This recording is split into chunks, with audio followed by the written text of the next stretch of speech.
je suis le docteur Robert Sebag, je suis spécialiste de médecine infectieuse et parasitaire à la Pitié-Salpêtrière. Je suis aussi vice-président chez Sanofi Aventis, chargé de l'accès aux médicaments. Quand nous avons répété par la suite des expériences chez la souris de manière expérimentale en injectant le virus, il y a des résultats qui sont statistiquement significatifs. Ça veut dire qu'il y a quelque chose. Et pour la première fois, depuis longtemps, on a des questions. Et ça, c'est important parce que des questions donnent des nouveaux voies de scientifiques à explorer.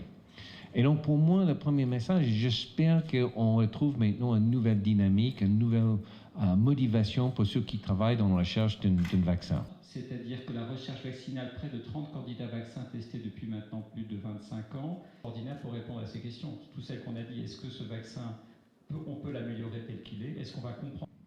Donc ces résultats sont modestes, ce qui veut dire, et en particulier vis-à-vis du grand public et de l'ensemble des communautés, que nous n'avons pas à ce jour un vaccin contre le sida. Nous n'avons pas un vaccin contre le sida.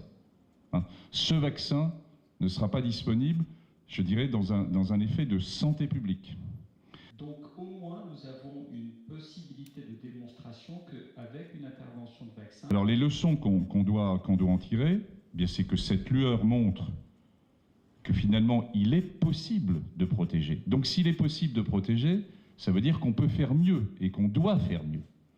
Donc il doit y avoir autour de ça une réflexion de sciences fondamentales, de construction de nouveaux outils vaccinaux, à la fois, je dirais, par la communauté scientifique académique, mais avec un étroit partenariat avec les grandes compagnies.